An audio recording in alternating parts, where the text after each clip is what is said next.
Today's episode is sponsored by Future State Media, experts in off-Amazon traffic for Amazon sellers. Future State Media will build you a custom-made website to deliver sales for you on Amazon. Built to grab traffic from search engines and social media, your site can be used as a secret weapon for launching products on Amazon or just to stabilize your Amazon sales. It means you can also build an email list on autopilot. Go to futurestatemedia.com for your free guide to Google SEO for Amazon sellers today. Ladies and gentlemen, boys and girls, welcome to the 10K Collective podcast, a sub-podcast, if you like, of the Amazing FBA podcast series. And this is geared to 6, 7, 8-figure sellers, and indeed not just people who are selling on Amazon, but wish to maybe sell the vehicle that enables that. In other words, sell their business. And we're talking today to Dave Storey, who has recently sold his own business, went through the wars with that, and he's created a course on how to build your Amazon business to sell. So we're covering a lot of ground today. So stay tuned. We will have show notes at the blog. So just go to amazingfba.com /build to sell, and we'll have various notes there, including some cheat sheets from Dave as well. So Dave, welcome back to the show, first of all. Hi, Michael. Hi there. Where are you coming to us from, by the way? I didn't ask that in the last episode. Yeah, I'm from the UK, about 50 miles south of the Scottish border, so just in north of England, Newcastle. Okay, I was going to say, so I could hear the Newcastle twang. Yeah, great. So, and how's life up in Newcastle? Is everything shut down as per everywhere else in the world right now? Yeah, it's pretty much shut down. It's not like China lockdown, but things haven't changed that much for me, to be honest. I still work from home. Can't go to the gym. Can't see friends and things, but it's not that bad for me. It's some people that are they can't work or trying to work from home. It's really bad for them, but I'm getting through. Yeah, I hear what you're saying. I guess for Amazon sellers and anyone who's doing online marketing, online-based business in general, it's like another day at the office for me. I have to say, it's not that different. So, talking of which, let's get into today's episode. We're talking about the specifics of preparing your Amazon business to sell. So we've already talked about in the last episode, which I'd urge people to check out, about the mental focus side. And making sure you understand the basics. But now today we're going to talk about the detail. So first of all, financial plan, a word that everyone finds really attractive and sexy, I'm sure. But let's talk about financial planning in a way that's not going to scare everybody else. How do we need to create a financial plan for this? Yeah, this for me is the key element that you need to have in place in order to drive all the associated actions with meeting your target selling price. And I have developed a tool to essentially map this all out per SKU, and it's a very detailed. It has to be detailed. It includes all the associated costs in there. It takes quite a long time to set up, but once it's set up, the actual maintenance of this plan is just relatively simple. And in fact, a VA can do it. It's just some weekly information that comes from Amazon, needs to go into the plan. So essentially it's Amazon data, which can be derived from all the various softwares out there. And then your overheads, which is obviously a manual input into this software tool. And the eventual output is that you will be able to track your SDE, which is the seller's discretionary earnings, which I talked about in the last podcast session. And this SDE is the value that you must be tracking, that should be your guiding KPI in the business. And if you make that the guiding KPI in the business, then all other associated actions will help to drive this number to where you need it to be to get maximum value for your business. Makes total sense. By the way, sorry to interrupt you, I have a no abbreviations rule on the podcast. So SDE is seller discretionary earnings, which we defined in the last podcast, which is basically pre-show profit plus add backs, which would include mostly, I guess the biggest one is the owner salary, right? Is that correct? Yeah, that's right. Yeah. And the KPI is key performance indicator, which I guess anyone who's hung around corporate offices for more than 2 seconds will have heard. But some people coming from a non-business background might still be going, "What the heck is that?" So, KPI is one of those words you've got to get used to, folks. But what I really like about this, though, by the way, is that you've just basically taken the usual sort of profit and loss obsession, which all Amazon sellers do, and so they should, by the way, and you've just added an extra sort of layer on top of summing that all up to a SDE. But what you're doing is, instead of obsessing about cash flow, you're obsessing about the value of the asset you're creating. So I really love the fact that you're basically taking the data that we're all going to use anyway and just adding a layer on top, but changing the mental focus of what we're focusing on. It's not about cash flow, it's about asset value. So really smart, really smart. So tell us a little bit about little bit being the operative phrase, because accounting is a very nuanced and detail oriented science and art, right? But how do you need to structure accounting in the most basic way in order to support that? Well, we developed so going through the sale, we developed a P&L, which is a detailed P&L which breaks down all the associated Amazon costs into the various groups, so you can really see what's driving your profit and loss. And if you don't have that in the business, then you're pretty much running blind. So that's pretty much fundamental. Having this P&L and reviewing it in detail at the end of every month to see where you are, so you're going in the right direction and what you need to do to steer you in the right direction if not. Great. And what would you say in your monthly review? What are the critical sort of KPIs? I guess is the word that you're looking for. Obviously, you got to have profit, and it needs to be decent margin, which I guess everyone's pretty obsessed with. But what would you say are the missing KPIs that people tend to miss, or you just think are important? Well, I mentioned the SDE, obviously cash and cash flow, and then the number of sales, profitability of each particular SKU that make up the final numbers. You've got to go down and drive down into the granular detail to understand what's making up the larger figures. It's absolutely fundamental to do that. Yeah, that makes sense. And what about cash flow? Because you mentioned that's obviously a really critical number, because without cash, the business dies. So how do you go about measuring cash flow? Have you got software built into your course or something? I believe you mentioned that. Or it's built into the planning tool that we have.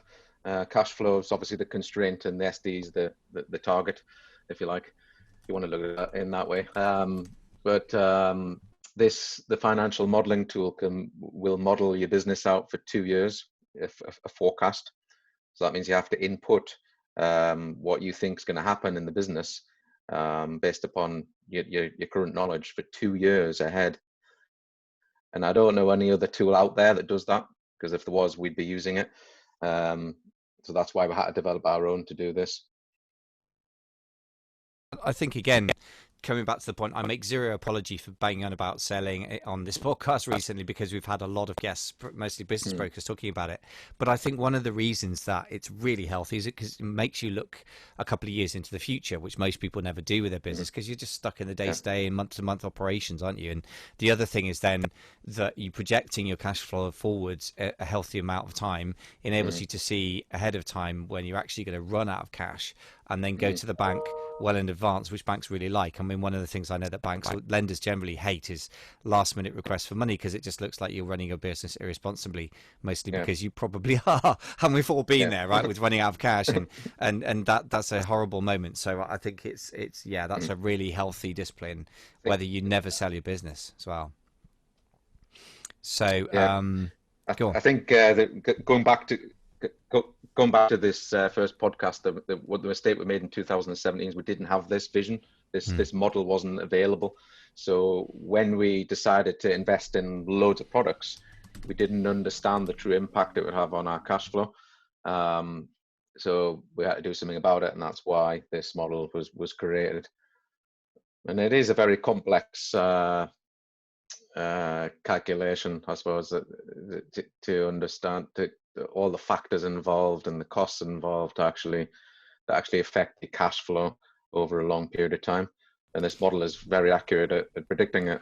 Nice. Yeah, that's really good. And by the way, you think you made a basic point, which is more graspable without looking at billions of spreadsheets or a complex software, which is growth sucks cash, as Vern Harnish of Scaling Up puts it. And as long as you recognize that, particularly in a capital intensive model, like I guess property would be similar, but also Amazon or any inventory based business. And once you recognize that, then the relationship between growth and cash is actually a lot scarier than you think, but also then once you recognize that reality, you can deal with it, right? And again, the way you put it sounds like a mature business owner, which is that you see cash flow as a constraint, or the maximum possible cash flow your business can do without blowing up, as a constraint on growth to the seller discretionary earnings, i.e. basically the underlying valuation of the business or the driver of value. As opposed to just chucking all the money you can at things and just going for the revenue top line number, which is such a common thing on the Amazon platform. I guess they induce it in us, right? You're not the only person. I'm not the only person who've done that. I've spoken to some people who've been selling on Amazon for 10 years and then did that and nearly broke their business. It's a common thing. And so it's a humbling thing to look at cash flow projections and realize you can't do that.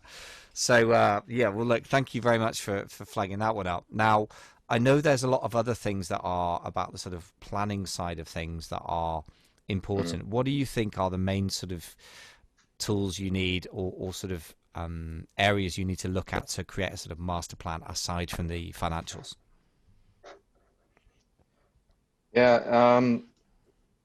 Planning is a massive subject. It really is. And what I've really tried to do with my training is to take out the best bits, the most fundamental parts that you should have in place in order to plan out the exit for your Amazon business. Great, which brings me to the question: what are the most important fundamentals of planning then? Yeah. So the fundamentals are to drive planning to what I call top down. So if you start with your mission. Then from your mission, you create your objectives. So you're going down like you imagine like a pyramid model. And then from the objectives, you create the strategy. How do you meet those objectives? And then you create the tasks. And the tasks will then drive your weekly work plan. And you actually implement the plan bottom up. So you have the tasks which implement the strategy, which implement the objectives, which implement the mission. So you imagine this pyramid. This is a consistent process. It's not something you do once and just forget about it. It's something that has to be continuously reviewed and changed to suit the current conditions. Many people, I think, I've seen over the years, they kind of drop. They start with good intentions. And they kind of say, "Oh, it's the plan's not working. It's not. We're off the plan. We're off the course of the plan," and they lose the energy. Well, what they really should be doing is just changing the strategy slightly, keeping the mission and the objectives the same. The strategy is always going to change and wander along the path towards your goal. So I think that's a good thing to keep in mind.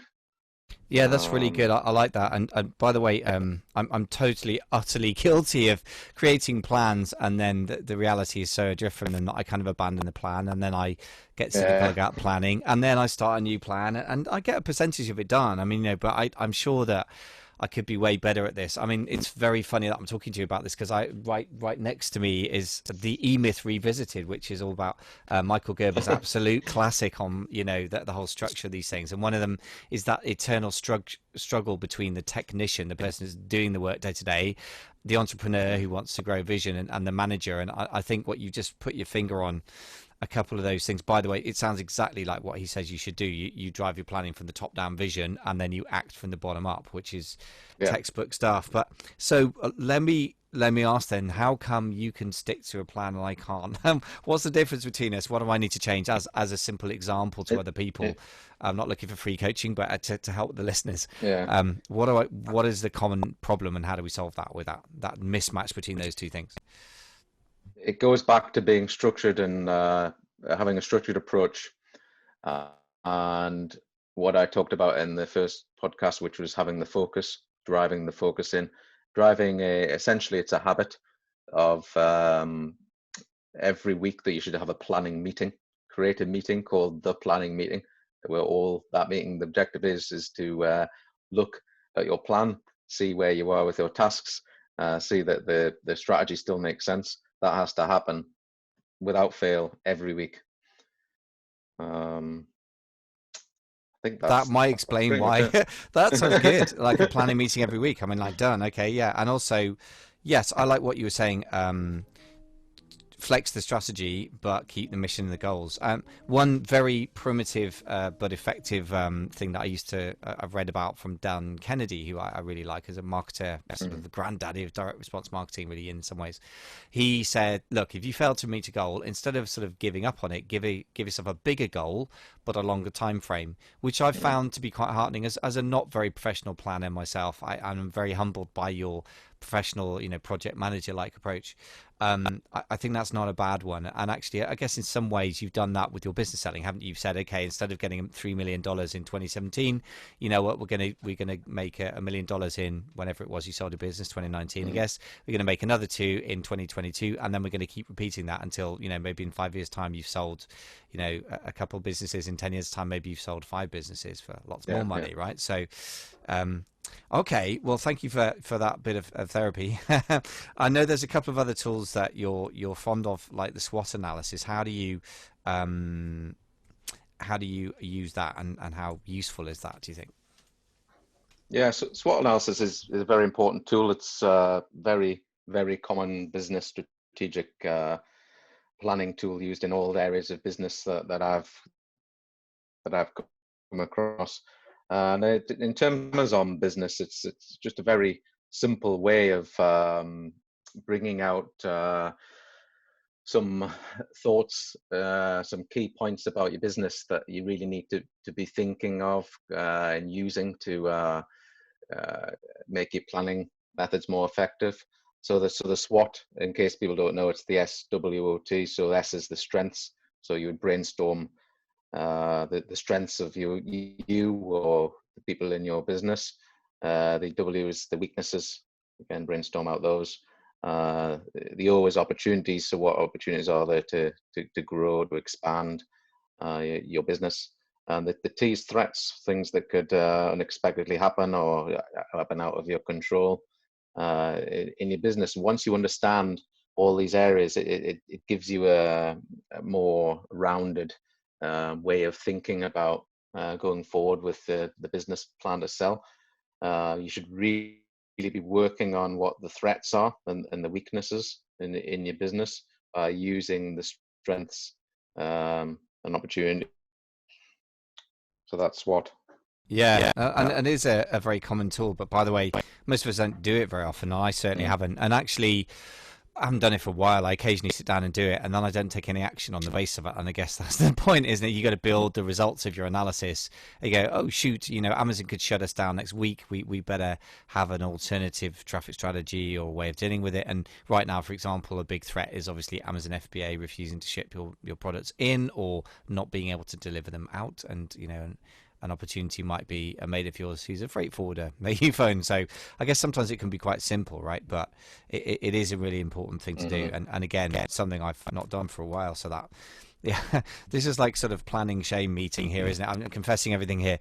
So tell me now, a very specific thing that I know from your background with product development and everything you're going to be very strong on is supply chain, getting a supply chain ready. And I haven't really heard many people talk about this in relation to business sales. So how do you get the supply chain more robust, more, saleable, more happy making for the buyer? Yeah, well, the way I like to think about supply chain is it's the lifeblood of your business. You've got to get this step right. You've got to put a lot of time and effort in to make sure that your supply chain is set up correctly. Because if you don't, and if you skip time here, it's only going to bring you a lot of pain further down in your business when your products, quality problems, not being able to compete on price, shipping issues. You need to avoid these as much as possible, and the way to do it is to make sure that your suppliers are, are authentic and they're correctly managed. You got to get the right management. So what are the sort of elements of correct supplier management then, just in a sort of quick list? Yeah, I think that it's difficult when if you're not prepared to go to China, which I am, then you have to get someone else to do a lot of these things for you. So you have to find someone that's very, very trustworthy, because I do hear a lot of stories about, you know, people backhanders and people working for suppliers and things. So I think fundamentally, if you're not going to go and do this stuff yourself, you have to find someone that's very trustworthy, that you trust, because you don't want them not giving you the correct information, because that can be disastrous. So I guess the first step is, once you find a supplier, is to validate the authenticity of that supplier in terms of their business certificates, their if they are approved to meet certain standards. So you're saying that checking out the authenticity of the supplier is really important. So what sort of things should you check out when you're doing that? Yeah, it's this is a fundamental step. You don't want to be dealing with suppliers that aren't accredited, or they are something that they say they're not. So it's very important to make sure that their company registration documents are validated, their legal name, banking name matches their beneficiary name, which is something the buyer will ask you, will check up on.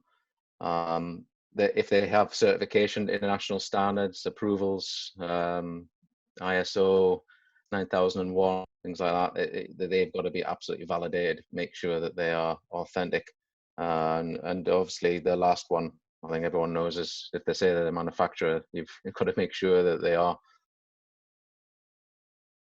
So there's nothing more common in China than somebody claiming to be work for a manufacturer and actually be an agent. I know one guy that I know out in China, a British guy, had a Chinese girlfriend who was an agent, and she actually went to the trouble of buying the uniform for I think 3 different factories, and she would actually go and show up when a you know, a buyer, a retail buyer would fly in and come to the factory. She'd line up with everyone else with the uniform on and shake hands and meet them and stuff, which is kind of sounds insane, but people go to very large amount of trouble. That's the hardest thing to tease out, I think, is my experience. But anyway, that's another episode. But I mean, yeah, as you say, if you can, you should go yourself. I mean, finding somebody trusted in China does happen, but it's not easy. I remember sitting in so many mastermind meetings with fellow Amazon sellers, scratching their heads about how to get somebody really trusted on the ground in China, and that's not an easy one to solve. It's probably quicker and easier to fly there in the end, isn't it?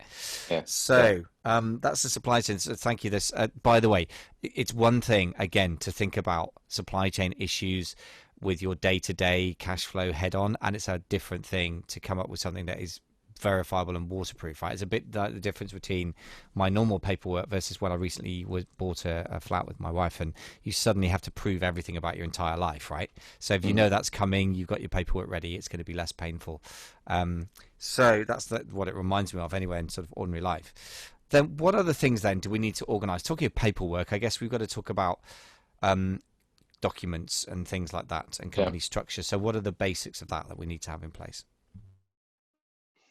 Yeah, there's a fundamental document. Some call it the contract with the supplier, or the supplier sales agreement.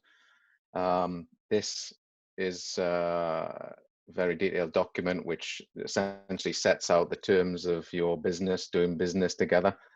If you don't put this in place with the supplier, they're not really going to take you seriously, in my opinion. Again, we give it a detailed template in the course, but if you pass this over to your supplier and they come straight back with it with the Chinese chop stamp on it, with no questions asked, then you know there's a problem, because they should be asking you lots of questions about what does this mean, what does that mean, and this document shouldn't be in the legal speak, because I mean, even I struggle to understand that speak at times. So I think Chinese people will definitely understand their struggles. It has to be worded that clearly and concisely, and it will outline, stuff from just general, what happens with regards to POs and PIs and deliveries, and what specification are you agreeing to, what's the exclusivity, what happens if there's a quality problem, who pays for what happens if they are late on delivery. All these things need to be agreed upon, and this document set's about to do that, and it's very important. That sounds really, really professional, and that sounds like a sort of PO, like a purchase order on steroids, really, because I know that quite a lot of people, if they're not using a purchase order, they're really amateur hour. But I mean, even if you are, then I guess individual purchase orders sort of fly around and you can end up missing things, whereas if it's part of a generalized agreement, then I guess it keeps your purchase order simpler and you can sort of refer back to the document. So that's interesting. I hadn't heard about somebody doing that. I mean, I guess that the good sellers I know that are quietly just doing that without mentioning it to me, but that's interesting. Right, makes sense. So then I guess we've got a couple of other things to discuss quickly, which is just the really, in a nutshell, how to organize the business outside of the legals and the sourcing structure, things like company structure, documents and that stuff, Amazon account health. What are the sort of other things we need to consider there? Yeah, well, the company structuring is all about the ability for your business to be transferable easily to the buyer. Now, I'm from the UK, so my company was probably structured a lot different to someone that's from the USA. I don't profess to be an expert on this subject, but I can tell you that your structure should be set up in a way that it's simple, that you don't have commingled businesses, in the accounting, and the buyer can understand and can see verify the accounting, and they can transfer the assets from your business over to their business. Just for example, I know that it's a problem if you have a UK company and you want to transfer a UK Amazon account and you want to transfer the assets to a USA company. This can be a big problem and it can take a long time. Amazon UK do not take kindly to the business owner details being changed in the account, and it can literally take months. And I've heard of accounts getting shut down because of this. So structuring, it is very important, and I think that's something really that you should take advice from an accountant on that, which I'm not. Yes, no, that's fair enough. I'm not going to put you on the spot with that. But no, you're right. I mean, in a way, what you're doing is you're working down your list of objectives. Your strategic objective with company structure is make it easily sellable and make sure that people can verify the accounts and don't mix up, for example, your personal accounts and bank accounts, which a surprisingly large number of people do. And if you start putting your personal expenses through the business as a sort of quasi, tax deductible, if you're not looking too hard, that's not going to work very well, right? And a lot of people do that. Okay, and I guess then there's another thing to think about, which is black hat. Why do you think black hat is going to be bad news for business sellers? Black hat is the techniques certainly that I've seen in black hat are generally sort of short-term measures that they can work in the short term, but you're at massive risk of getting caught by Amazon. And if you're putting your business at risk, just think about what a buyer would think if they found out or saw that you were using this. It could completely put them off from buying your business. So if you're using black hat, I would say, and you want to sell your business, I would say in the last 12 months leading up to selling it, I would stop using black hat. If you have products which are unique, if your supply chain set up right and you're focused on the fundamental core business activities, then you shouldn't need to use black hat in order to achieve your selling price. Thing as well, and that's another sort of reality check that or sort of health measure that I really like. If you're building a business to sell, then it's got to it's got to come across as not too risky. And actually what it does is shines a light on the long-term implications of your short-term actions, which even if you never sell it, again, who's the owner, whether it's a new owner or you should be looking at a business that is taking risky actions and going, I don't want to own this. And if it's your own business and you never sell it, then you still don't want to have that in your business. Either which way, yeah, I think it shines a light on the fact that you're taking short-term risks to build a long-term asset. There's a mismatch there. Doesn't make sense. Yeah, because these, if you think about your financials, it might be quite difficult to hide some black hat techniques in there, because the buyer might say, oh, what happened in June last year? You had a sudden boost of sales, which doesn't align with the rest of your financials. What happened there? It opens you up to questioning. Yes, exactly. And it's a bit like with the inland revenue. They suddenly say, well, look, you seem to have bought 5 new cars in this year, Mr. VZ. How come on your teacher salary of, £20,000 a year that happened? And the only way to explain it is a massive influx of illegal cash, right? I mean, so yeah, it's a good point. In the end, the financials generally show weird things. And yeah, black hat by its nature tends to result in weird spikes anyway, which is one reason why Amazon polices it reasonably easily, because if you suddenly have 100 sales a day of a product that normally does 10 units a day, it's pretty obviously something's going on. So yeah, thank you for flagging that up. I mean, as you say, at least avoid it during the last 12 months, and so let's not be too puritanical. The last thing is the just give us a couple of the nuts, and because you've been through this from the seller's point of view rather than the broker's point of view, what things are going to help make the buyer happier to get on with the process rather than get in the way? What are the sort of basics of that?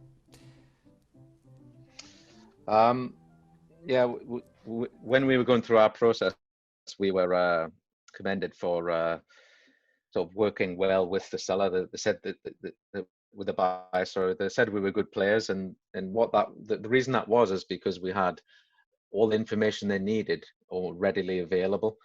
We knew what we had, knew some of what questions they were going to ask, and we acted very quickly on it. And if you can provide this information quickly and accurately, I think it gives them confidence that you're a professional seller of your business, and confidence that your rest of your business will be sort of structured in a similar way to your conducting yourself in the actual sale process. But on the opposite side, if you're all over the place and, oh, hang on, that document's not right, and the spot mistakes in your information, that is going to set alarm bells ringing. Yes, indeed. I mean, I guess it's like any sale. If somebody sort of goes, well, and I'm not sure, it's kind of like this, only maybe it's that, it immediately makes you feel uncomfortable. Even if you're just buying, a fairly cheap widget from somebody and they couldn't answer a question straight, then it makes you nervous, right? So if you're buying something worth $1 million, I guess you're going to be a little bit fussier. Yeah. So what are the main sort of things to avoid? You've already flagged up one of those. What would you say, if you had to run a list of like 3 or 4 things to avoid, what would you say the classic things to avoid during the sale process are from the seller perspective?